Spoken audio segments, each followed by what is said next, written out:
பாஜகவோடு சேர்ந்ததால் தான் நான் தோத்து போனேன். செத்தாலும் இனி பாஜகவுடன் கூட்டணி இல்லை, ஒப்பும் இல்லை, உறவும் இல்லை. சூரியன் உதிக்கிறதோ இல்லையோ ஊமத்தும் போச்சு, தாமரை மலரும். எதற்காக டெல்லி போனீர்கள்? அவர் கூட போன 4 பேரும் தான். இதுக்கு பேர் பெட்டிஷன் கொடுக்க போனதா? அண்ணாமலை அவர்களே, 2026 உங்க நிலைமை இதுதான். அதாவது தேர்தல் நேரத்தில் நாங்கள் போய் காலில் விழுந்துக்கிடுவோம். இன்னைக்கு போய் அமித்ஷா கிட்ட எப்படியா காப்பாத்துங்க. இன்னைக்கு பார்த்தீங்கன்னா பாஜகன்னு ஒரு கட்சியில திருச்சியில ஒரு கூட்டம் போட்டு அங்க இருக்கிற குரூப் எல்லாம் பேசுது. அதுல ஒரு அம்மையார் பேசுறாங்க. யாரு? கவர்னராக இருந்த தமிழிசை சவுந்தரராஜன் அவங்க. இது கிட்டத்தட்ட ஒரு 8 வருஷமா இதே தான் பேசிட்டு இருக்காங்க. கை உயர்கிறதோ இல்லையோ, இலை மலை துளிர்க்கிறதோ இல்லையோ, முரசு கொட்டுகிறதோ இல்லையோ, சூரியன் உதிக்கிறதோ இல்லையோ ஊமத்தும் பூச்சி, தாமரை மலரும் அப்படின்னா தாமரை மலர்ந்தே தீரும். அம்மா, இந்த குளத்துல தாமரை பூ நிறைய இருந்துச்சுன்னா என்ன அர்த்தம் தெரியுமா? அதுக்கு கீழே பூச்சி புழுவே வாழ முடியாது. ஏன்?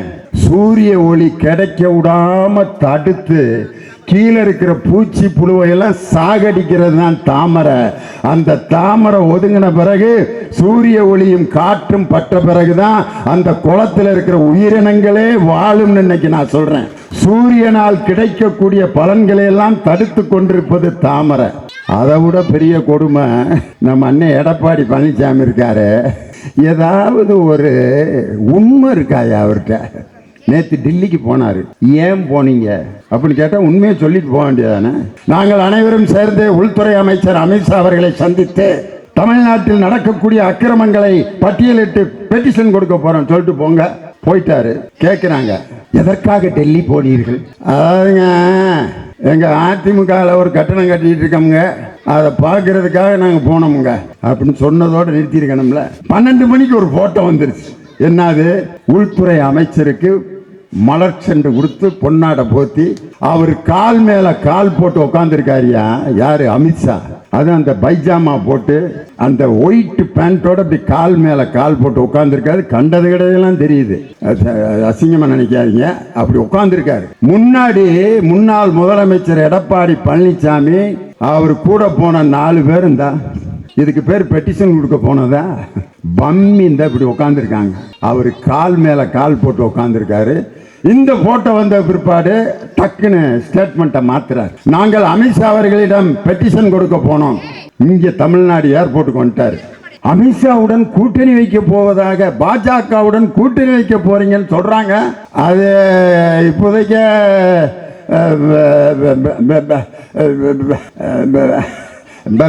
என்ன அர்த்தம்னா, அங்க உள்ளுக்கு மாத்து விழுந்திருக்குன்னு அர்த்தம். மாப்புல 4448 கோடி அடிச்சிருக்க ப்ரூஃப் இருக்கு. உள்ள தள்ளிடுவேன். என்ன சொல்ற? என்ன சொல்லணுமோ சொல்லிருங்க அப்படின்னு கையெடுத்து கும்பிட்டுட்டு இங்க வந்து ஒண்ணுமே தெரியாத மாதிரி நடிக்கிறார். பைத்தியம். உண்மையிலே பைத்தியத்தை பார்த்தீங்கன்னா பைத்தியம் மாதிரியே இருக்கான். ஆனால் நான் பைத்தியம் இல்லைன்னு சொல்றவன் தான் உண்மையான பைத்தியம். பைத்தியம் எப்பயும் தன்னை பைத்தியம் என்று சொன்னதாக சரித்திரமே இல்லை. இப்படிதான் ஒரு பைத்தியார் ஆஸ்பத்திரியில் நடந்த சம்பவம். டாக்டர் ட்ரீட்மெண்ட் கொடுத்துட்டு இருக்காரு ஒரு பைத்தியக்காரனுக்கு. அவன் குணமாயிட்டான்னு பார்க்கறதுக்கு ஒரு டெஸ்ட் வைக்கிறாரு. ஒரு 200 ரூபா நோட்டு, ஒரு 500 ரூபா நோட்டு ரெண்டையும் வச்சு இதில் ஏதாவது ஒன்று எடுத்துக்க. அவன் 200 ரூபாய் எடுத்தான்னா இன்னும் பைத்தியத்தில் இருக்கான்னு அர்த்தம். அப்படின்னு நினச்சிட்டு அவன் 200 ரூபாய் எடுத்துட்டான். அப்போ இன்னும் பைத்தியமாக தான் இருக்கான் போல. அடுத்த நாள் 200 ரூபா, 500 ரூபா, திருப்பியும் 200 ரூபாய் எடுத்திருக்கான். இன்னும் தெரியல. 3வது நாள், 4வது நாள், ஒரு மாதம் இதே மாதிரி 200, 500, 200 எடுத்திருக்கான். ஒரு மாதம் நான் சிகிச்சை கொடுத்துக்கிட்டு இருக்கேன், இன்னும் பைத்தியம் தெரியலையே அப்படின்னு நினைச்சிட்டு டாக்டர் இப்படி ஆழ்ந்து சிந்திச்சுக்கிட்டு இருக்காரு. பின்னால அந்த ரூபாய் எடுத்தான் பார்த்தீங்களா பேஷண்ட், அவன் பேசிட்டு இருக்கான். டாக்டர் என்னைய பைத்தியம் நினைச்சுக்கிட்டு இருக்காரு. நான் அன்னைக்கு 500 ரூபாய் எடுத்திருந்தேன்னா குணமாயிட்டேன்னு வீட்டுக்கு அனுப்பியிருப்பாரு. ஒரு மாசம் 200, 200, 200, 200ன்னு 30 தடவை எடுத்து கிட்டத்தட்ட 6000 ரூபா, 200, 6000 ரூபாய் இப்ப நான் சம்பாரிச்சிட்டேனே. நான் பைத்தியமா அந்த டாக்டர் பைத்தியமான் இருக்கான். பைத்தியம் மாதிரி நடிக்கிறான் பார்த்தீங்களா, அவனை நம்பவே கூடாது. இந்த பாஜகவினுடைய தலைவர் ஒரு தம்பி இருக்காரு, போலீஸ் ஆபீசராக இருந்தவர். அவரு நான் அந்த பேரை இதுக்கு சொல்லிக்கிட்டேன், போலீஸ் ஆபீசர். அவர் போலீஸ் ஆபீசராக இருந்தாருங்கிறதுக்காக இப்படித்தான் ஒரு போலீஸ் அதிகாரி இது மாதிரி 5 மாடி கட்டடத்தில் மாட்டிக்கிட்டாரு. கீழே நெருப்பு பிடிச்சிருச்சு. பெரிய எஸ்பி அவர் அங்க மாட்டிக்கிட்டாரு. கத்துறாரு எஸ்பி, காப்பாத்துங்கடா காப்பாத்துங்கடா. கீழே பிடிச்சி எரியுது. கீழே 10 போலீஸ்காரங்க, எஸ்பி ஐயா ஐயா என்னய்யா காப்பாத்துங்கடா எப்படியாவது. உடனே பெரிய வலை ஒன்னு எடுத்துக்கிட்டு 10 போலீஸ்காரங்க அப்படியே ஆளுக்கு வரிசையா பிடிச்சி நின்ட்டாங்க. எஸ்பி ஐயா குதிங்க, நாங்க உங்களை பிடிச்சுக்கிறோம். 1 2 3 அப்படின்னு எஸ்பி குதிச்சிட்டார். எஸ்பி இப்படி வர வர வர வர எஸ்பியை பார்த்தோன்னா கான்ஸ்டபிள் என்ன செய்வாங்க, ஓகே சொன்ன நெட்டை விட்டுட்டேன். எஸ்பி கீழே விழுந்து மூஞ்சி முறையெல்லாம் பேர்ந்து ஆஸ்பத்திரியில் கோமா ஸ்டேஜில் இருக்காரு. அண்ணாமலை அவர்களே 2026 உங்க நிலைமை இதுதான். 2026 ஆகஸ்ட் 15 கோட்டை கொத்தளத்தில் சுதந்திர தின கொடியை ஏற்றப்போவது எங்கள் தமிழகத்தின் இன்றைய முதல்வர் தளபதி ஸ்டாலின். இன்னைக்கு கூட்டணி வைப்பீங்களா வைக்க மாட்டீங்களான்னா ஒழுங்கா பதில் வரல. இப்படிதான் தவளையும் சுண்டெலியும் கூட்டணி வச்சிருக்கு. தவளை அப்படி ஜம்ப் பண்ணி போறதை எலி பார்க்குது. உன்னையே நீ மட்டும் இப்படி குதிச்சு போறிய, என்னையால குதிச்சு போக முடியல, பொந்துக்குள்ளேலாம் போறேன், குதிக்க முடியல என்னால.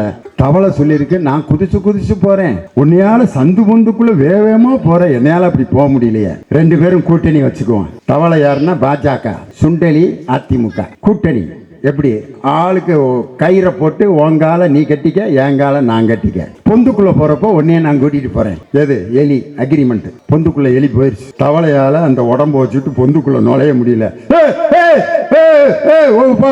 நெல்லு வா, வர முடியல, பொந்துக்குள்ள நுழைய முடியல, வரியா இல்லையா வெளியே அப்படின்னு சாக பொழைக்கிறதுக்குள்ள வந்துருச்சு சுண்டெலி. என்னாச்சு, நீ வாட்டுக்கு பொந்துக்குள்ள போயிட்டா, நான் தண்டி உடம்பு வச்சுக்கிட்டு உள்ள நுழைய முடியல, அறிவு வேணாம்.